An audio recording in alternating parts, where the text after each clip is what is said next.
The vampire king raised his glass to toast his engagement when the waitress whispered, "It's poisoned." Run now, his future in-laws smiled warmly across the table, watching him drink.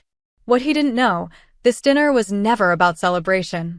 It was his execution, wrapped in wedding promises.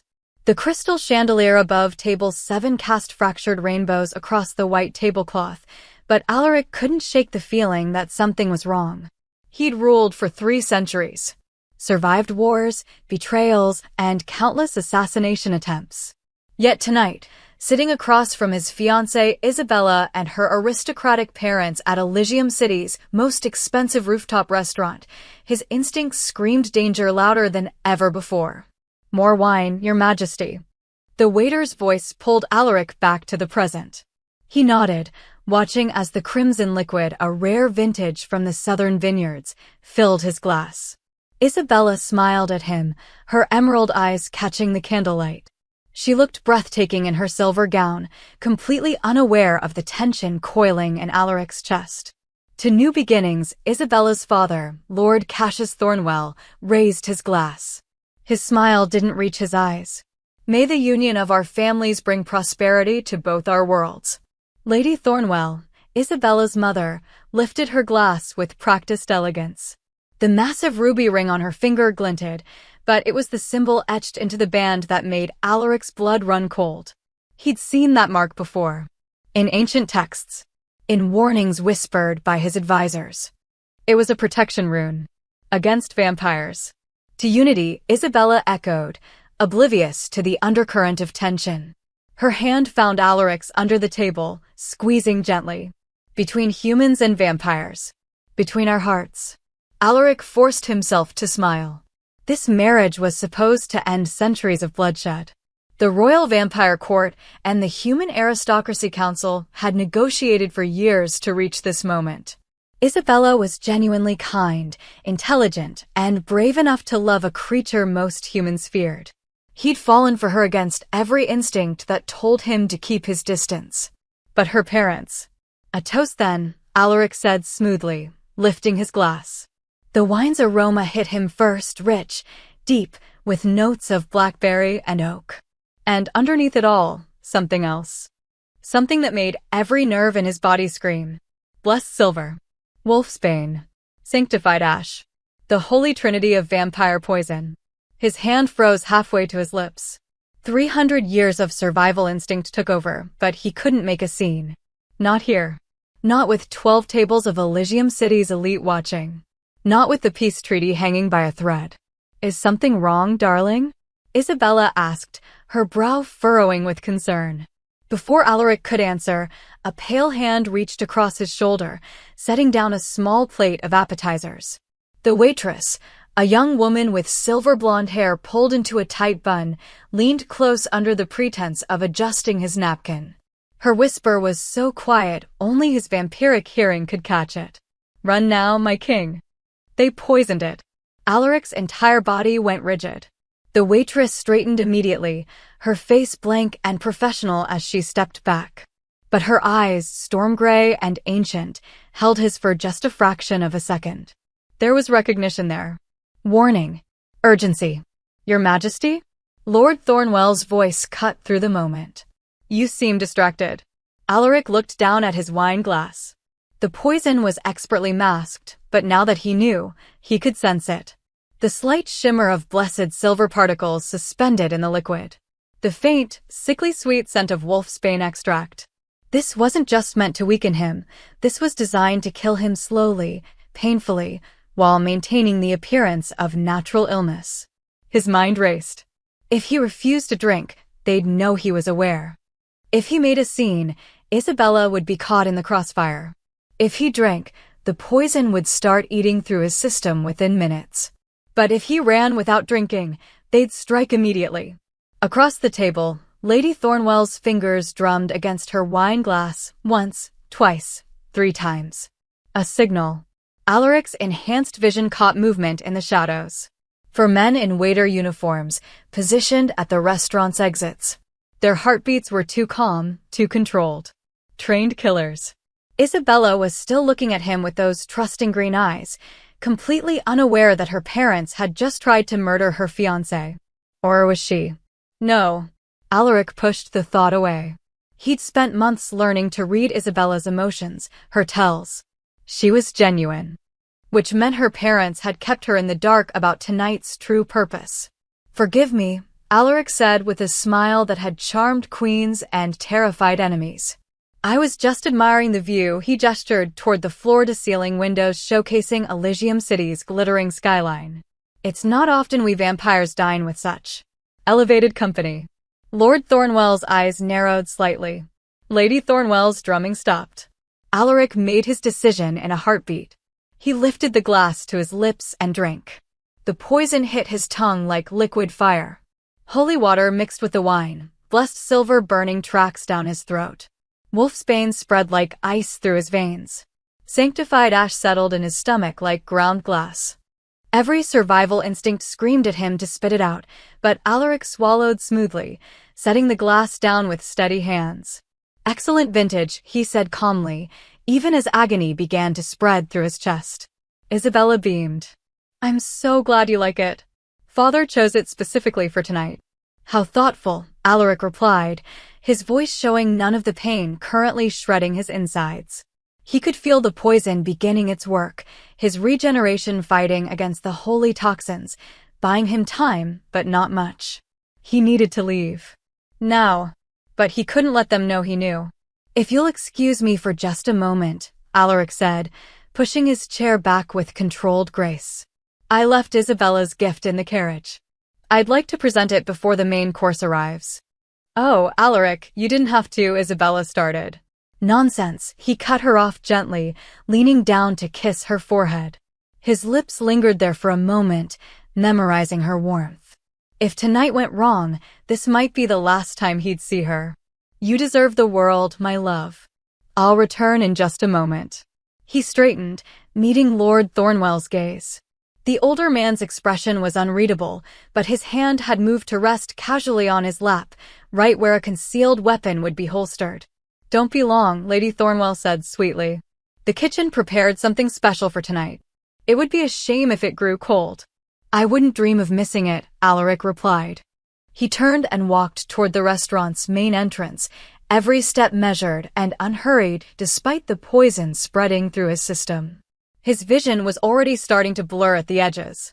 The blessed silver was attacking his vampiric blood cells, the wolfsbane was slowing his healing, and the sanctified ash was creating a holy barrier inside his body, preventing him from using his full strength. Whoever designed this poison knew exactly what they were doing. As Alaric passed table 4, he caught movement in his peripheral vision. The 4 waiters had shifted position. They were no longer blocking exits. They were moving to intercept him. He had maybe 60 seconds before they struck. Alaric pushed through the ornate double doors into the restaurant's entrance hall. The maitre d' looked up with a professional smile that died when he saw Alaric's expression. My carriage, Alaric said quietly, his voice carrying just a hint of the command that made humans instinctively obey. Now. The maitre d' snapped his fingers at a valet, who scrambled outside. But Alaric wasn't heading for the main exit. Instead, he turned sharply toward the hallway marked staff only, moving faster now that he was out of the dining room's view.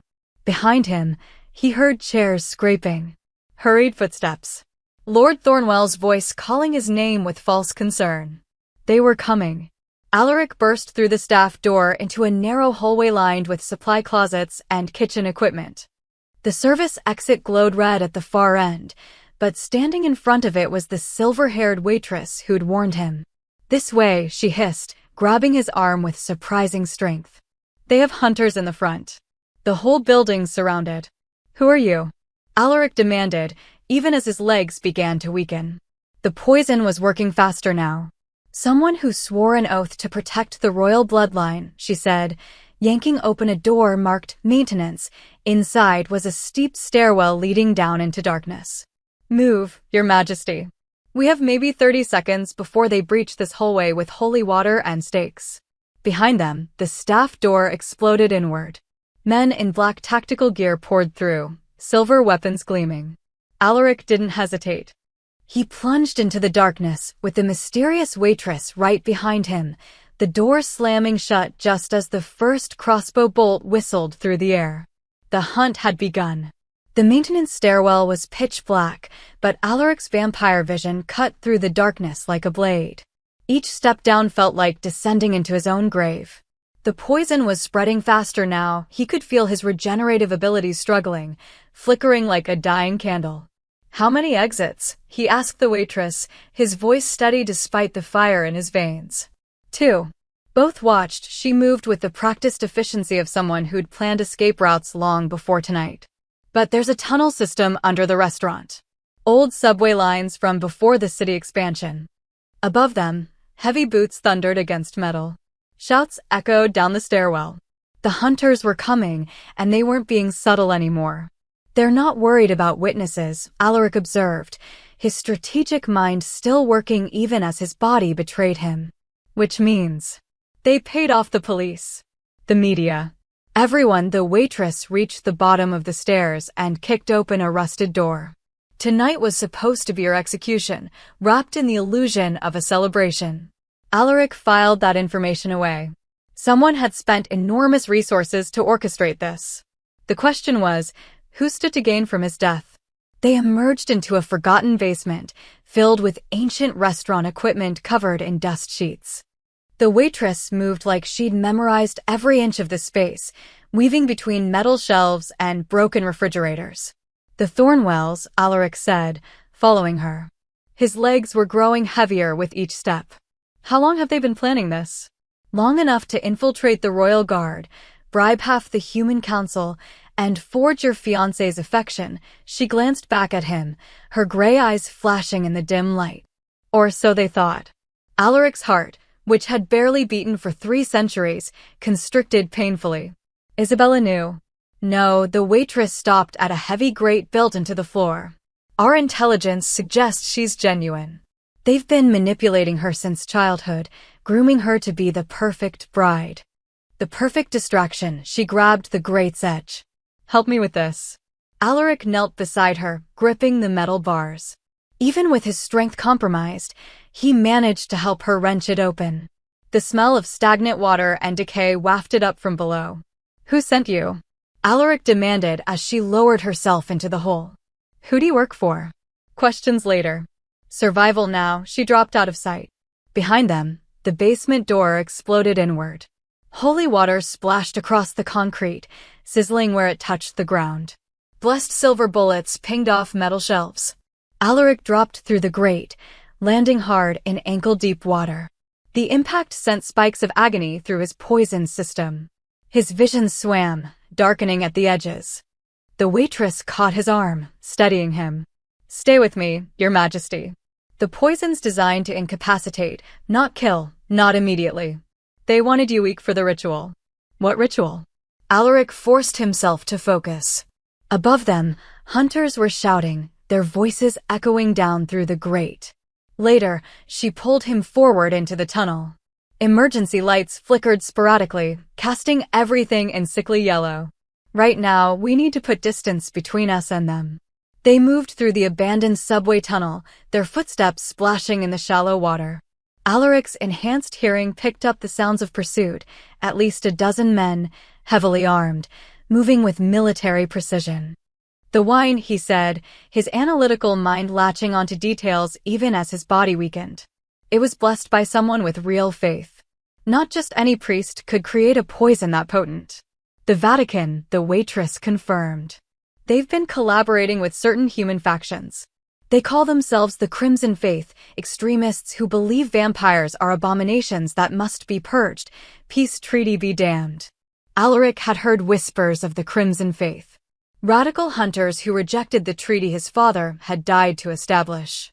But he'd never imagined they'd grown bold enough to target him directly. "Lord Thornwell," he said, pieces clicking into place. "His family lost everything in the Blood Wars. His grandfather was executed by my father for crimes against vampire citizens. Revenge masked as diplomacy," the waitress agreed. "They've been playing the long game." The engagement was never about peace, it was about getting close enough to strike. They reached a junction where 3 tunnels split off in different directions. The waitress pulled out a small compass that glowed faintly blue. Enchanted, Alaric realized. She consulted it briefly, then chose the left tunnel. "The blood moon is in 3 nights," she said as they moved. "During the eclipse, your powers will be at their weakest." That's when they planned the final phase. Final phase. Alaric's legs nearly gave out. He caught himself against the tunnel wall, his hand coming away wet with something that wasn't water. Blood. His blood. The poison was starting to make him hemorrhage internally. The waitress turned back, her expression hardening. "They don't just want you dead, Your Majesty. They want to drain your royal bloodline, all of its power, its legacy, its magic. Lord Thornwell has been working with a blood mage. They plan to transfer your essence into his family line, making them immortal while erasing the vampire throne forever." Alaric stared at her, the full scope of the conspiracy finally becoming clear. This wasn't just an assassination. It was genocide wrapped in a wedding invitation. "Isabella," he whispered. "If they succeed, she becomes a widow before she's even a bride. And her family becomes the most powerful dynasty in both worlds." The waitress moved to his side, supporting his weight. "But first, we keep you alive. Can you walk?" Above them, a church bell began to toll. Once, twice, 3 times. "That's the hunter's signal," the waitress said grimly. "They're mobilizing every asset in the city." Alaric straightened, forcing his body to obey despite the poison screaming through his veins. 300 years of survival instinct kicked in, overriding the pain.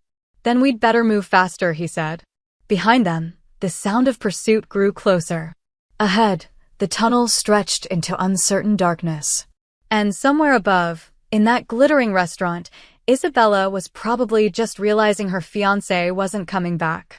The tunnel opened into Elysium City's underbelly, a maze of maintenance corridors and forgotten infrastructure that ran beneath the neon-lit streets. The waitress led Alaric through a narrow passage that ended at a ladder bolted to crumbling brick. "Up," she commanded, already climbing. "We need to reach street level. There's a safe house 2 blocks east, but we have to cross through the market district." Alaric gripped the ladder, each rung feeling like it weighed 1,000 pounds. The poison had spread through his entire system now. His veins were visible beneath his pale skin, darkening to black where the blessed silver and wolfsbane mixed with his blood. He could feel his heart, usually so still and quiet, struggling to pump against the toxins. They emerged in an alley behind a closed butcher shop. The night air hit Alaric like a physical blow, thick with the smell of garbage and rain-soaked asphalt. Above, the sky was cloudless, stars barely visible through the city's light pollution. 3 blocks, the waitress corrected herself, pulling him away from the manhole cover. "They'll have drones scanning thermal signatures. We need to stay in the shadows, move fast." The first arrow missed Alaric's head by inches, embedding itself in the brick wall behind him with a sharp thunk. Silver tip. Blessed. Down. The waitress tackled him as a hail of crossbow bolts rained down from the rooftop across the street. They scrambled behind a dumpster as more arrows struck metal, concrete, and asphalt. Alaric's vampiric reflexes were the only thing keeping him alive, but he could feel them slowing, the poison making every movement a second too late. "Rooftop snipers," the waitress hissed, peering around the dumpster's edge. "And ground units converging from both ends of the alley." She pulled a small vial from her pocket, red liquid that glowed faintly. "Drink this. It'll counteract the poison temporarily, give you maybe 10 minutes of full strength." Alaric grabbed the vial, uncorked it, and downed it in one gulp. The effect was immediate and excruciating. The antidote clashed with the poison in his veins, a war raging inside his body. But slowly, agonizingly, his strength began to return. "Who are you?" he demanded again. "Lyra," she said simply. "And right now, I'm the only thing standing between you and a true death." Church bells began to toll again, not from one location, but from multiple churches scattered across the city. The sound overlapped, creating a discordant symphony that made Alaric's enhanced hearing scream in protest. "The Hunters Network," Lyra explained, pulling what looked like a modified smartphone from her jacket. The screen showed a map of Elysium City covered in red dots, all converging on their location. Every bell tower, every safe house, every agent they have. You're not just being hunted, Your Majesty. You're being eradicated. How long have you known about this? Alaric asked, his strength returning enough to stand. His fangs had extended involuntarily, a predator's response to mortal danger. My order intercepted chatter 3 weeks ago. Whispers about the wedding purge. We've been trying to get someone close to you, but your security. She cut herself off. We need to move. Now. They burst from behind the dumpster, sprinting down the alley as crossbow bolts chased them. Alaric moved with renewed speed, the antidote burning away the poison's lethargy. But he could feel it, this was borrowed time. The relief was temporary. They crashed through a chain-link fence into the market district. Even at this late hour, the area was alive with activity, food stalls closing up, merchants counting their earnings, late-night shoppers haggling for deals. The crowd was both a blessing and a curse. Cover, but also witnesses. The hunters won't risk exposure, Alaric said, weaving through the crowd. Too many cameras, too many. An explosion ripped through a fruit stand 20 feet ahead. Produce erupted in a shower of wooden splinters and pulped flesh. Screams filled the air as people scattered. They don't care anymore. Lyra shouted, pulling him down a side street. This is a full purge. They'll blame it on vampire terrorists, use it to break the peace treaty. More explosions followed, small, precise charges designed to create chaos without leveling buildings. Holy water grenades burst against walls, creating barriers that Alaric had to desperately avoid. The blessed liquid would burn through his skin like acid. They vaulted over a collapsed awning, landed in a narrow passage between 2 apartment buildings. Behind them, heavy boots pounded against pavement. Ahead, Alaric could see the passage opening onto a wider street, but blocking the exit were 3 figures in tactical gear, silver weapons drawn. Trapped, Alaric growled. Never trapped, Lyra grabbed a fire escape ladder and yanked it down. Up. They climbed, Alaric's fingers gripping the metal rungs as crossbow bolts sparked off the iron below. The temporary strength from Lyra's antidote was already fading. He could feel the poison surging back, reclaiming territory. They reached the 4th floor landing just as a bolt grazed Alaric's shoulder. Not deep enough to seriously injure, but the blessed silver burned. He hissed in pain, stumbling. Lyra caught him, kicked open a window, and pulled them both inside someone's darkened apartment. An elderly woman screamed from her bed in the corner. Sorry, ma'am. Lyra called out, dragging Alaric toward the front door. Royal business. They burst into the hallway, raced down 4 flights of stairs, and emerged onto a side street just as the church bells reached a crescendo. Every bell in the city seemed to be ringing now, a sound designed to disorient vampires, to make them panic. But Alaric wasn't panicking. He was calculating. The safe house, he gasped. How far? 2 more blocks, Lyra pointed east, where the neon lights of the entertainment district glowed like artificial daylight. But Your Majesty, the poison. I know, Alaric could feel it. His veins were blackening again, the antidote's effects completely spent. His vision was darkening, and this time, it wasn't coming back. Get me there. Whatever it takes. They ran through streets that had become a war zone. Hunters emerged from every shadow, silver weapons gleaming. Citizens caught in the crossfire fled in terror. Police sirens wailed in the distance, but Alaric knew they wouldn't come. Not for him. The entire city had become his execution ground. And somewhere, in that rooftop restaurant, Isabella was probably just learning the truth about her family. If she survived the night at all. The abandoned cathedral rose from Elysium City's forgotten district like a broken tooth, Gothic spires crumbling, stained glass windows long since shattered, its grandeur reduced to a skeleton of what it once was. Most citizens avoided this part of the city, where the old world met the new and neither claimed victory. Lyra kicked open a side door hidden beneath overgrown vines, pulling Alaric into the musty darkness. The moment they crossed the threshold, the sound of pursuit faded. Not naturally, magically. Alaric felt it, a barrier shimmering across the entrance like invisible silk. Warding spells, Lyra explained. finally releasing his arm. Old magic. The kind that predates the treaty, predates even the blood wars.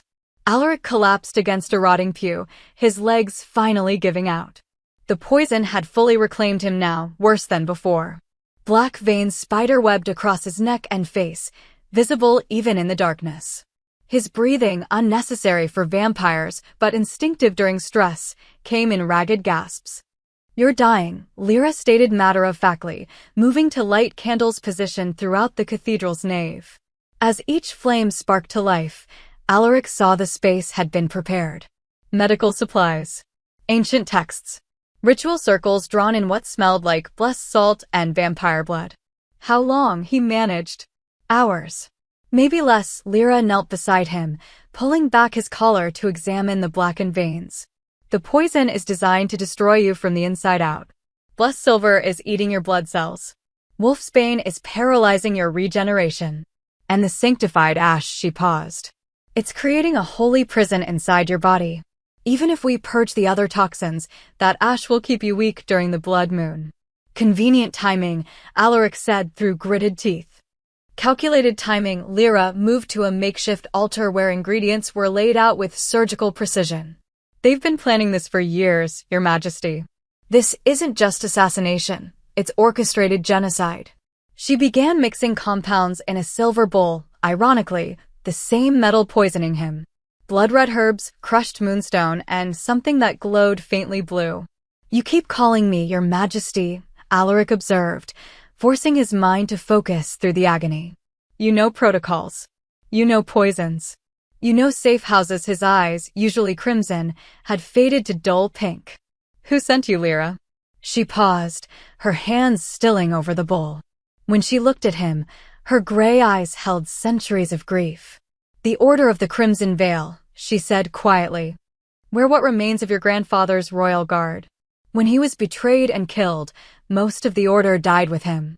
But a few of us survived, scattered, hidden, waiting." Alaric's breath caught. "My grandfather died a century before I was born. You'd have to be 243 years old," Lyra smiled sadly. "We took vows, Your Majesty. Blood oaths that bound our lives to the protection of the royal line.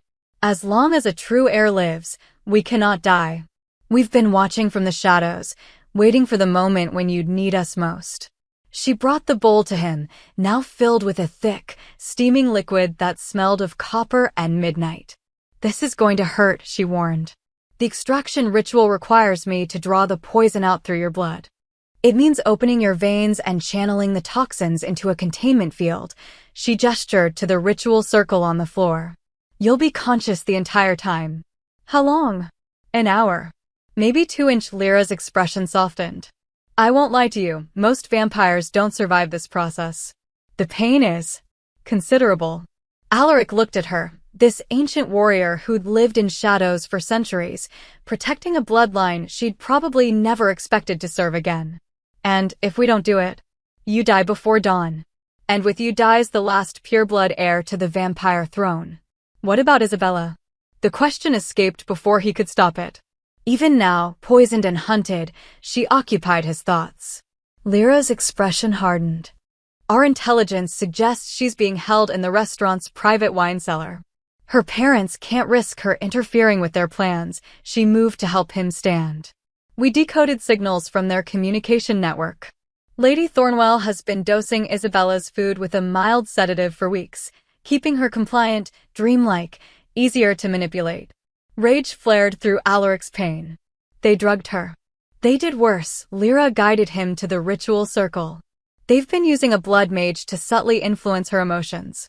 Every feeling she has for you, they're real, but amplified. Weaponized.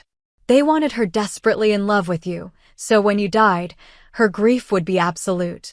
A perfect puppet for their new regime." Alaric sank to his knees inside the circle, the implications washing over him. Isabella, kind, genuine Isabella, had been a prisoner in her own mind for months. Maybe years. "The wine bottle," he said suddenly. "You mentioned a sigil earlier." Lyra nodded, pulling a photograph from her jacket. The image showed the bottle's base, where an intricate mark had been burned into the glass. A crimson cross wrapped in thorns, with a crescent moon at its center. The mark of the Crimson Faith, she explained. They're not just hunters, Your Majesty. They're zealots who believe vampires are a biblical plague. The treaty was always temporary in their eyes, a chance to gather strength, infiltrate, and strike when you were most vulnerable. The blood moon, Alaric breathed. When your powers fade, they'll perform the ritual. They've built an altar in the restaurant's foundation. We found the blueprints.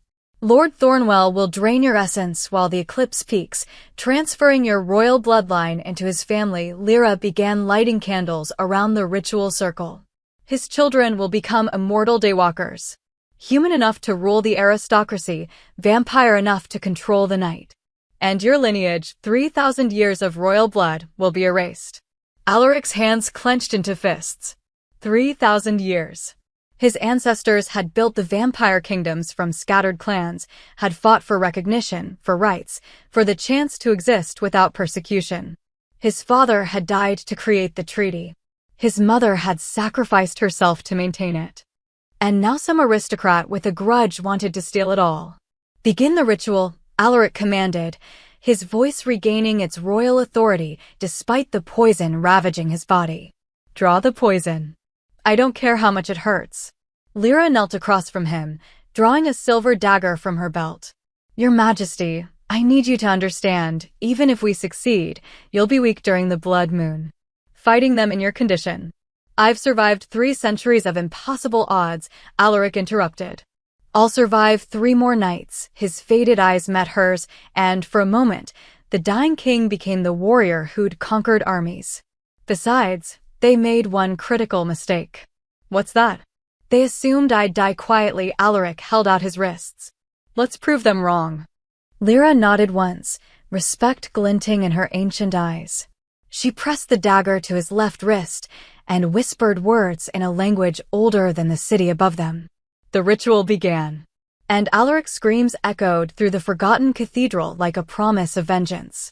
2 days passed in a blur of agony and planning. The ritual had worked, but barely. Lyra had drawn most of the poison from Alaric's system, channeling the toxic mixture into crystal vials that now sat on the cathedral's altar, glowing faintly with malevolent energy. But the sanctified ash remained, embedded in his very essence like spiritual shrapnel. Every movement reminded him it was there, dulling his strength, limiting his speed. He was alive, but he was far from whole. Alaric sat in the cathedral's bell tower, watching the sun set over Elysium City through a broken window. The light didn't burn him, not yet. But as the blood moon approached, even indirect sunlight would become lethal. His powers were already fading, his connection to the primal darkness that fueled all vampires growing weaker by the hour. Below, in the nave, Lyra was speaking in hushed tones with someone.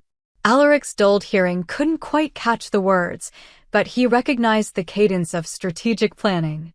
He stood carefully, his body still aching from the extraction ritual, and descended the spiral stairs. Each step felt heavier than it should, a reminder that time was running out. In the nave, Lyra was bent over a map of Elysium City, speaking with a tall figure in a dark cloak. As Alaric approached, the figure turned, pulling back its hood. Alaric's hand went instinctively to where his sword would normally hang. Marcus. His oldest knight, a vampire warrior who'd served 3 generations of kings, stood before him. Marcus's face was grim, new scars crossing his weathered features. Blood stained his armor. My king, Marcus dropped to one knee. Forgive my delay. Getting into the city unseen took longer than expected. You sent for him? Alaric asked Lyra. The moment we reached safety, she gestured to the map, now covered in notes and marked locations. Marcus brought intelligence from the underground court. Your Majesty, it's worse than we thought. Marcus stood, his expression dark. Lord Thornwell's alliance with the Crimson Faith goes back 20 years. They've been positioning themselves since before you took the throne. He pointed to marked locations on the map. They have operatives in the Royal Guard, the Human Council, even among your own advisors. Alaric felt cold fury building in his chest. Names. Lord Varen, your treasurer. Lady Ashwood, your diplomatic envoy. And Marcus hesitated. Chancellor Rothbart, your chief advisor. The betrayal hit like a physical blow. Rothbart had been his father's friend, had guided Alaric through his early years as king. You're certain? We intercepted his communications with the Vatican hunters. Marcus pulled out a leather journal, pages filled with coded messages. He's been feeding them information about the blood moon ritual for months.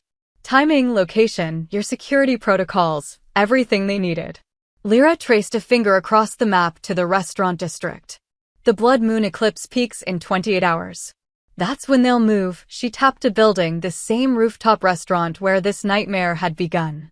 The ritual altar is here, in the subterranean levels. They've converted the old wine cellars into a ceremonial chamber. And Isabella? Alaric's voice was quieter now. Marcus exchanged a glance with Lyra before answering. Still held in the lower levels.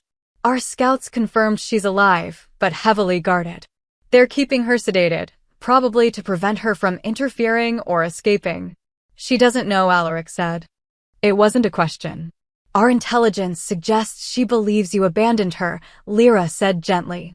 Her parents told her you fled after discovering their modest wealth wasn't enough for a vampire king. They're painting you as a coward who used her for political gain. The manipulation was masterful. Even in captivity, Isabella was being turned against him. If she survived, she'd hate him, exactly as her parents intended. Marcus unfolded another document, this one bearing an official seal. There's more. Lord Thornwell has been negotiating with the vampire treasury. He plans to claim the royal vaults as reparations for his family's losses during the Blood Wars. The treasury holds more than gold, Alaric said, understanding dawning. It holds artifacts, ancient weapons, blood relics from the first vampire kings, including the Scepter of Dusk, Lyra confirmed. The ceremonial rod your ancestors used to bind the vampire clans into one kingdom. With that scepter and your drained bloodline, Thornwell could theoretically command every vampire in existence. Alaric moved to the map, studying the marked positions. How many hunters? At least 50 in the restaurant and surrounding buildings, Marcus reported. Plus whatever Vatican reinforcements they've called in.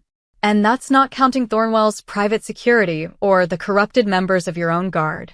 We're outnumbered 10-1, Lyra added. And you're weakened. Your Majesty, a direct assault would be suicide. Alaric studied the map in silence, his tactical mind working through scenarios.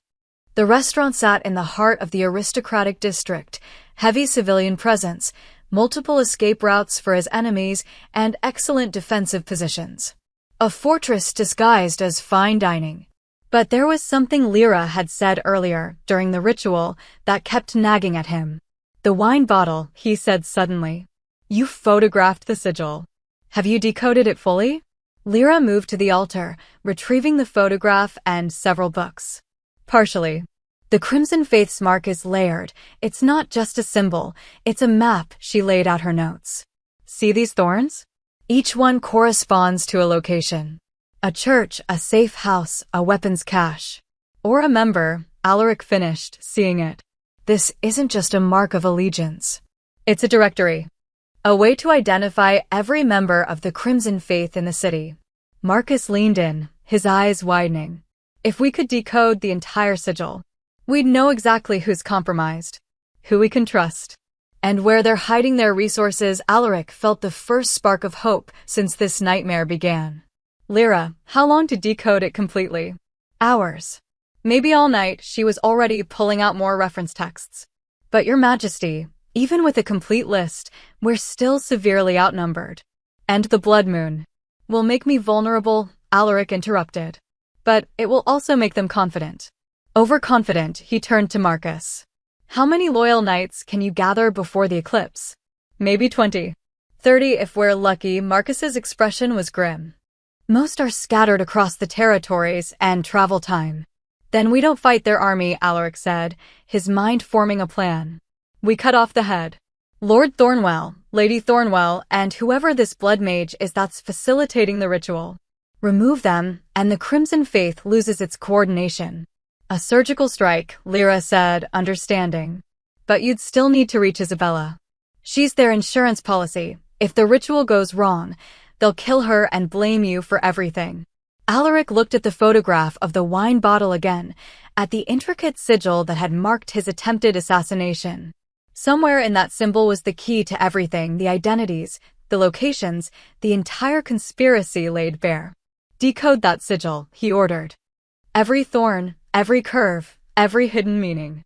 I want names, locations, and hierarchies, he turned to Marcus. Gather whoever you can trust. Equip them for urban combat. We infiltrate during the eclipse, when they think I'm at my weakest. And if the ritual has already begun? Marcus asked.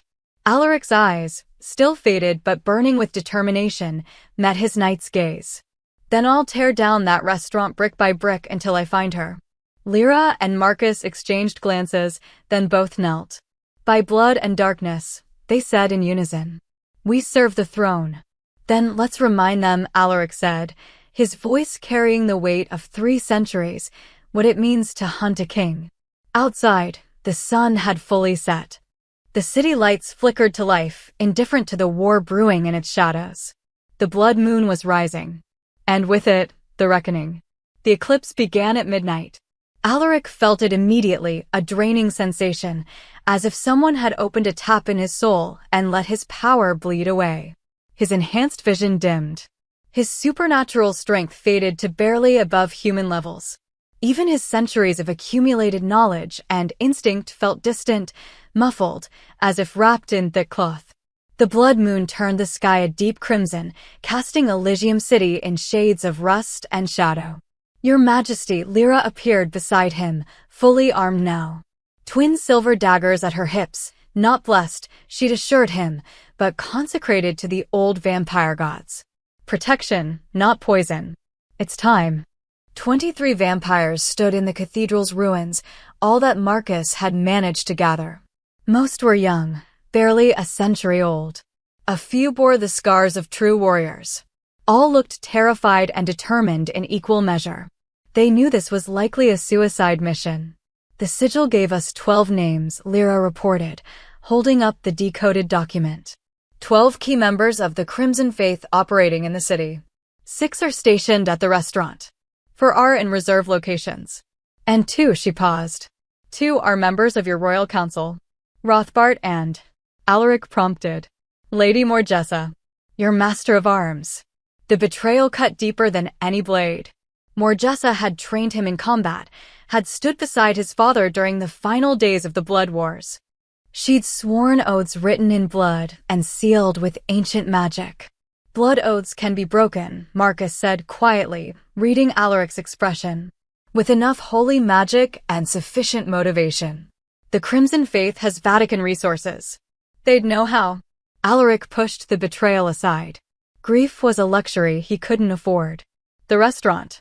Lyra unrolled the blueprint they'd obtained through channels Alaric didn't ask about. 6 levels. The main dining area we know. Below that, 3 levels of wine cellars and storage. Below that, she pointed to a chamber marked in red. The ritual room. And below even that, a holding cell. Isabella, Alaric breathed. Guarded by at least 10 hunters. Plus whatever magical wards they've established, Marcus traced potential entry points.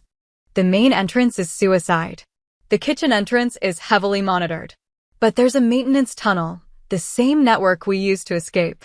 They'll expect that, Alaric said. They know we used the tunnels before. Which is why half our force will enter through the tunnels, Lyra said with a predator's smile.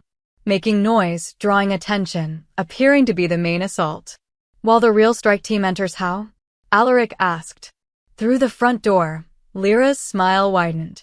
You're going to walk in and surrender. The plan was insane. It was also the only option that made tactical sense.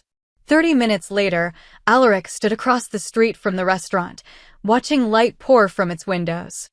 The building hummed with activity, guests arriving in formal wear, completely unaware of the ritual chamber hidden beneath their feet. Or perhaps they knew. Perhaps every person entering that building was part of the Crimson Faith's network. The eclipse peaks in 40 minutes, Marcus murmured beside him. He wore a server's uniform, stolen and tailored to fit his frame. Once you're inside, we'll have maybe 5 minutes before they realize our tunnel team is a diversion. 5 minutes to reach the ritual chamber, stop the blood mage, and extract Isabella. Alaric adjusted his color. He dressed for the occasion, formal suit, no weapons visible. The picture of a vampire king coming to negotiate. Simple. Suicidal, Marcus corrected. That too, Alaric met his old friend's eyes. If I don't make it out. You'll make it out, Marcus interrupted. You're too stubborn to die.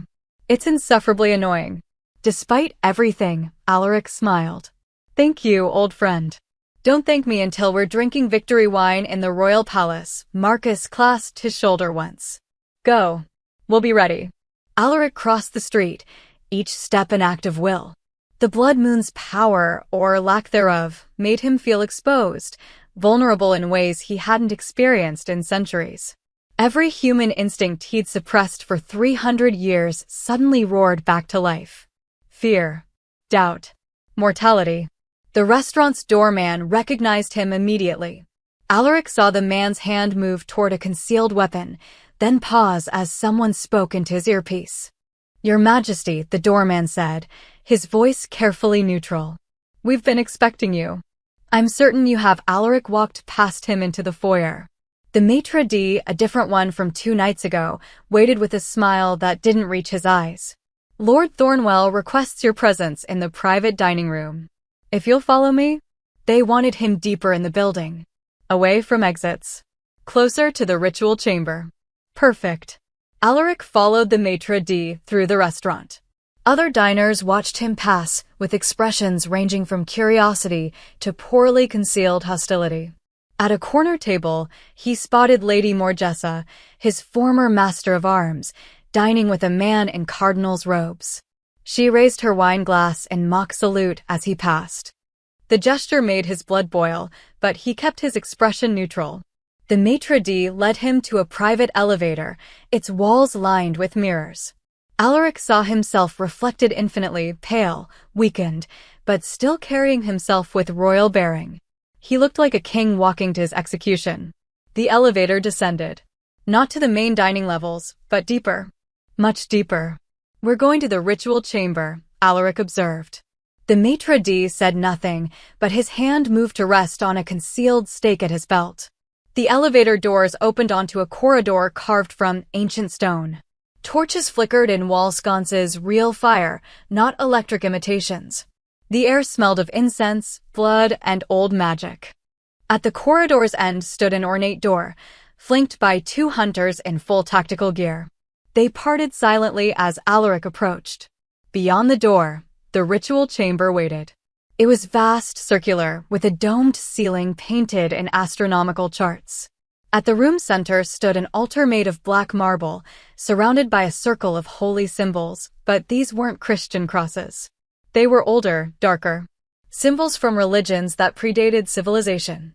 Lord Thornwell stood beside the altar, wearing ceremonial robes embroidered with the Crimson Faith sigil. Lady Thornwell stood opposite him, her face painted with ritualistic patterns. And between them, chained to the altar with blessed silver, was Isabella. She looked up as Alaric entered, and her expression shattered him. Not fear. Not relief. Hatred. You, she spat, her voice raw. You used me. You lied to me. Everything was a lie. Isabella, listen to me. Alaric started forward. Stop. Lord Thornwell's voice cracked like a whip. Hunters emerged from the shadows, at least 20, all armed with blessed weapons. One more step, and my dear daughter dies before her purpose is fulfilled. Alaric froze. Isabella was weeping now, struggling against the chains. You see, Your Majesty, Lady Thornwell purred. We've explained everything to Isabella. How you seduced her as part of a vampire plot to infiltrate human aristocracy. How this engagement was always about subjugating humanity, she smiled. She believes every word. The blood mage stepped from the shadows, a wizened man in tattered robes, his eyes completely white. The eclipse peaks in 3 minutes, he announced. We must begin. Lord Thornwell drew a ceremonial dagger, its blade glowing with holy light. Any last words, Your Majesty? Alaric looked at Isabella, at the tears streaming down her face, at the chains holding her to an altar where she'd witness his death. He smiled. Yes, he said. Thank you for gathering all my enemies in one place. It makes this so much easier. Above them, in the restaurant, Marcus whispered into his radio. He's in position. All teams go. And the cathedral bells began to toll. The explosion came from above, a thunderous blast that shook the ritual chamber, raining dust and fragments of ancient stone from the ceiling. The hunters spun toward the sound, weapons raised, just as Marcus and his team breached through the maintenance tunnels. But that wasn't the real surprise. The surprise was Alaric, who'd been playing weak and defeated, suddenly moving with speed that defied the Blood Moon's curse. He crossed the distance to Lord Thornwell in a heartbeat, his hand closing around the ceremonial dagger before it could descend toward the altar. Did you really think, Alaric growled, his eyes blazing crimson despite the eclipse, that I'd walk in here without a plan? He twisted, snapping Thornwell's wrist. The dagger clattered to the floor. The truth was simple. Lyra's antidote hadn't just purged the poison. It had contained a secondary compound, ancient vampire blood from the original royal line, sealed in crystal for 1,000 years. It couldn't restore his full power during the blood moon, but it could give him precious minutes of strength. Enough to fight. Kill him. Lady Thornwell shrieked. The chamber erupted into chaos. Hunters fired blessed crossbow bolts, but Marcus's team had already engaged them, turning the ritual chamber into a battlefield. Silver clashed against silver, holy water splashed across ancient stone, and battle cries echoed off the domed ceiling. Alaric spun away from Thornwell, his focus on Isabella. She stared at him with confused terror as he approached the altar. Isabella, I know what they told you, he began. Stay away from me. She thrashed against the chains. You're a monster. I am, Alaric agreed, his hands moving to examine the blessed silver chains. They burned his fingers, but he didn't flinch. I've been a monster for 300 years. But I never lied to you. Not once. My parents said. Your parents have been drugging you for months, Alaric interrupted, finally finding the chain's weak point. Sedatives in your food. Blood magic to amplify your emotions. They turned your love into a weapon, Isabella. Against both of us. He wrenched the chain with strength born of desperation. The blessed silver screamed as it broke, and so did Alaric, his hands burning down to the bone. But the chain snapped. Isabella's left arm was free. Behind them, Lord Thornwell had recovered, and he was no longer playing the civilized aristocrat. His face was twisted with rage as he grabbed a blessed sword from a fallen hunter. You've destroyed everything. My family's honor. My revenge. I'll gut you myself. He charged, the holy blade aimed at Alaric's heart. But before he could strike, the blood mage raised his hands, and suddenly Alaric felt it, an invisible force gripping his chest, squeezing his heart. The old magic, the ritual that had been prepared for weeks, activating despite the interruption.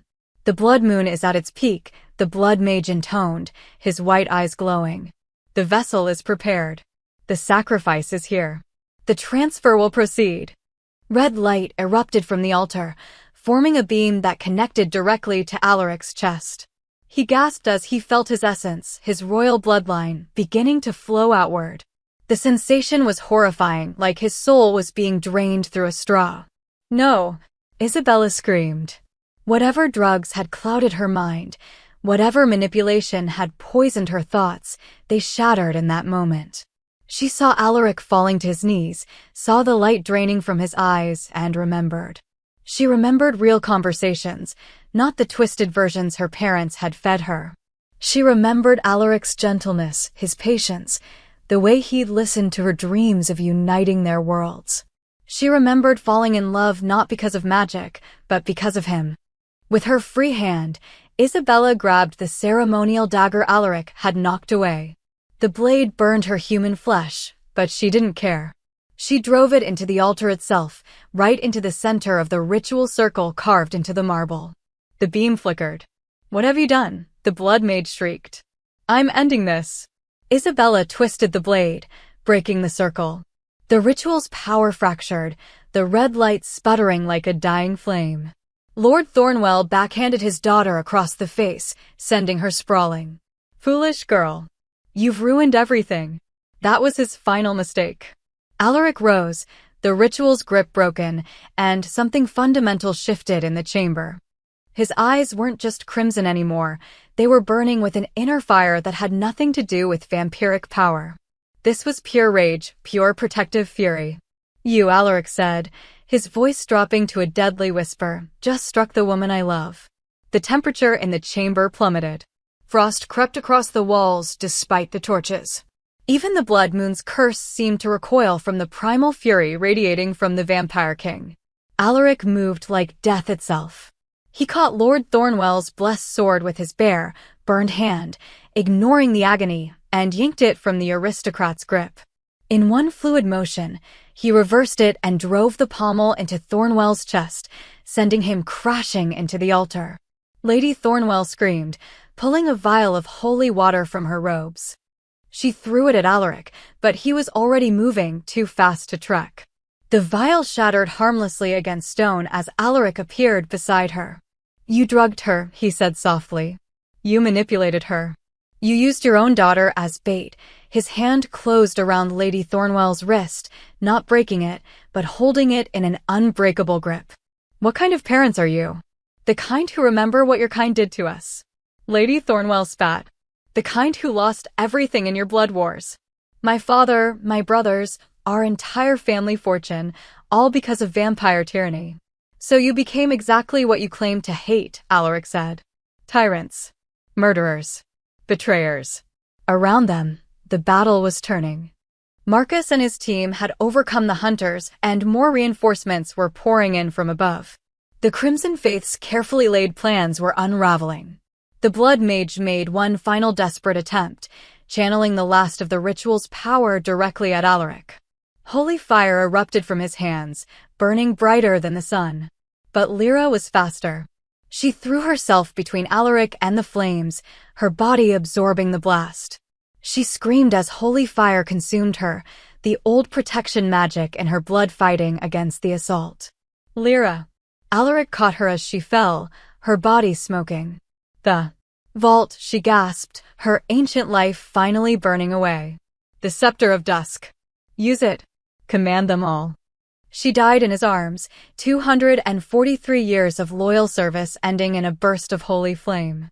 Alaric laid her down gently, his burned hands trembling. Then he looked up at the Blood Mage, and his expression was no longer human. No longer civilized. No longer merciful. Marcus, he said quietly. Take Isabella somewhere safe. Your Majesty, Marcus started. Now. Marcus didn't argue. He scooped up Isabella, who was reaching for Alaric, calling his name, and carried her from the chamber. Alaric stood alone in the center of the ritual room, surrounded by the Crimson Faith's remnants. Lord and Lady Thornwell, backing away. The Blood Mage, already preparing another spell. A dozen hunters, weapons drawn. Above, the Blood Moon reached its absolute peak. Alaric's power was at its lowest point. He smiled. Lyra died to protect a throne that will outlast all of you, he said. Let me show you why. And then Alaric did something no vampire king had done in 5 centuries. He released every restraint, every careful control, every civilized limitation he'd maintained for 300 years. The beast beneath the crown, the predator beneath the politician, the monster beneath the man, all of it unleashed at once. The ritual chamber flooded with darkness so absolute it devoured the torchlight.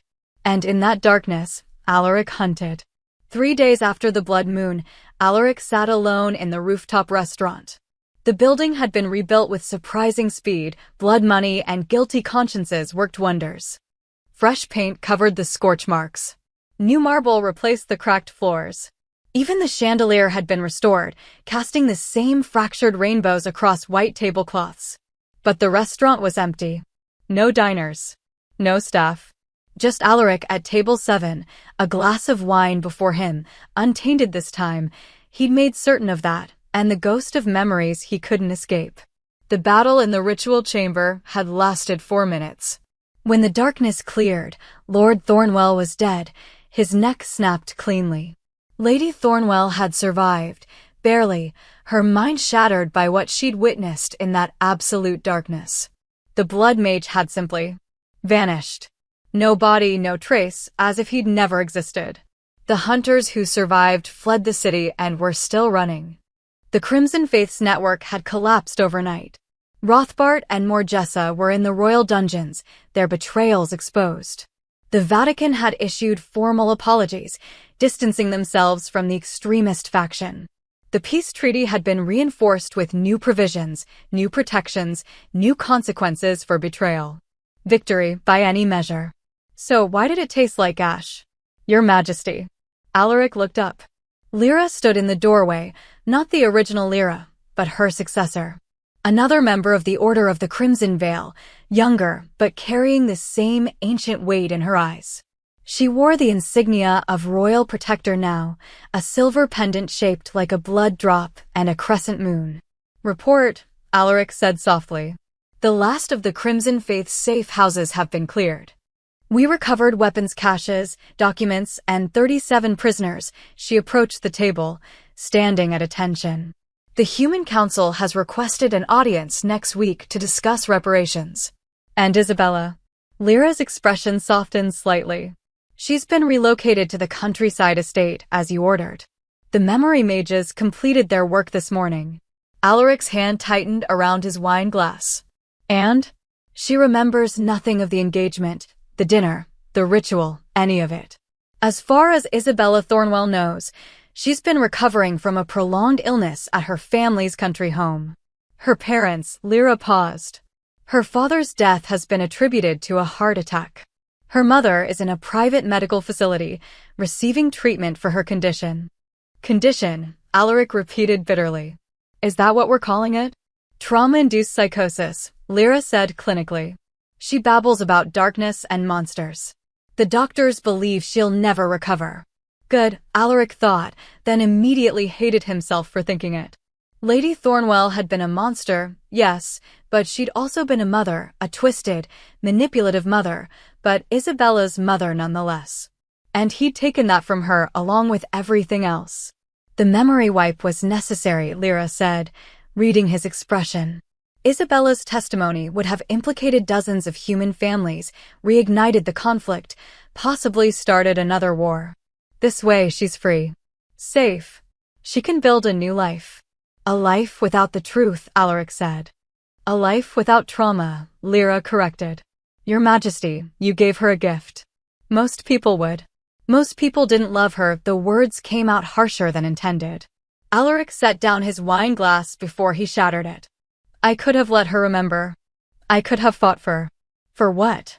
A relationship built on her family's betrayal? On the memory of watching you kill her father. Lyra shook her head. That's not love, Your Majesty. That's selfishness. Alaric wanted to argue, but the words died in his throat. Because she was right.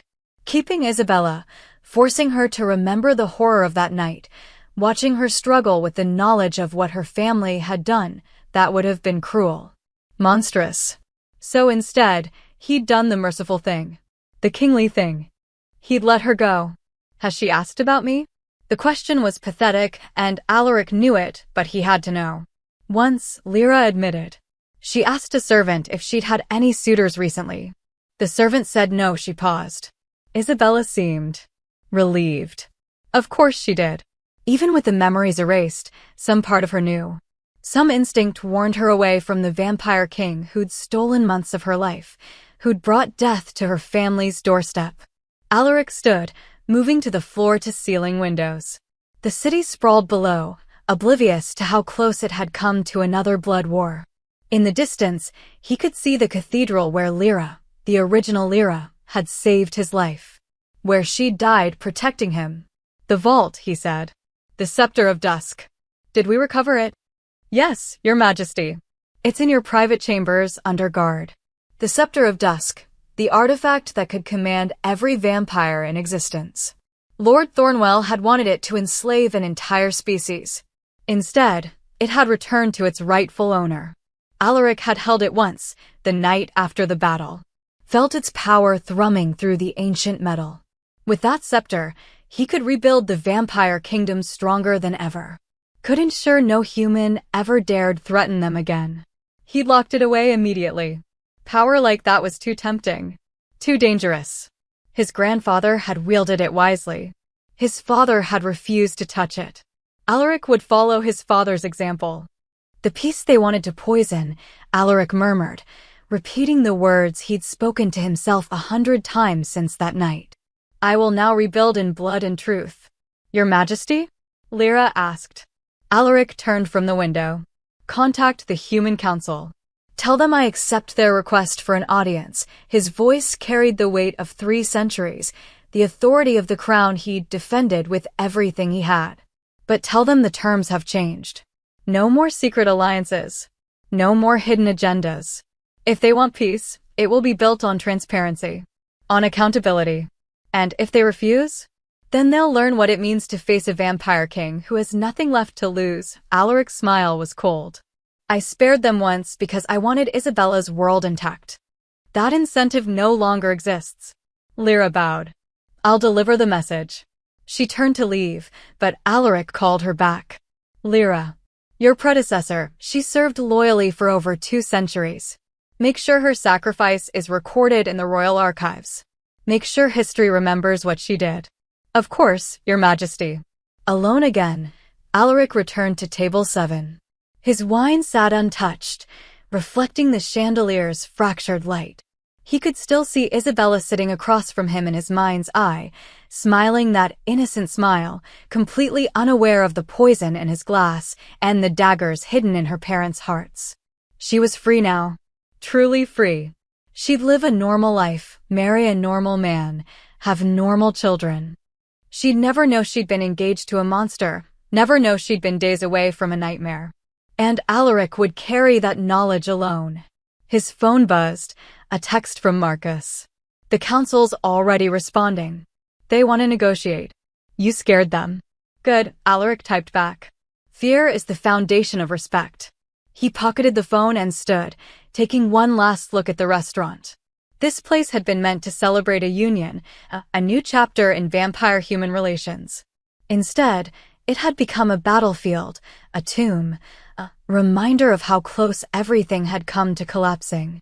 But it had also been a crucible. The conspiracy had been burned away.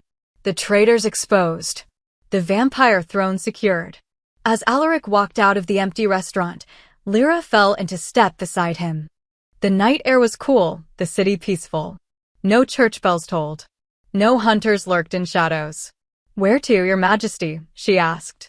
Alaric looked toward the horizon, where the countryside estates lay beyond the city limits. Somewhere out there, Isabella was sleeping peacefully, dreaming dreams uncomplicated by vampire kings and blood rituals. The palace, he said finally. We have a kingdom to rebuild. And the girl. Alaric was silent for a long moment. Then, the girl gets to be happy. That's all that matters. They walked through the streets of Elysium City, vampire king and loyal protector, as dawn began to paint the horizon in shades of gold and crimson. The blood moon was over. The war was won. But as Alaric had learned 3 centuries ago, some battles left scars that never healed. He would rebuild the peace. He would strengthen the treaty. He would rule with wisdom and strength, just as his ancestors had. But late at night, in the quiet moments between duty and dawn, he would remember the woman with emerald eyes who'd loved a monster without knowing it. And he would wonder if, somewhere in her erased memories, she still dreamed of crimson wine and whispered warnings. Of a love that almost was. Of a king who let her go.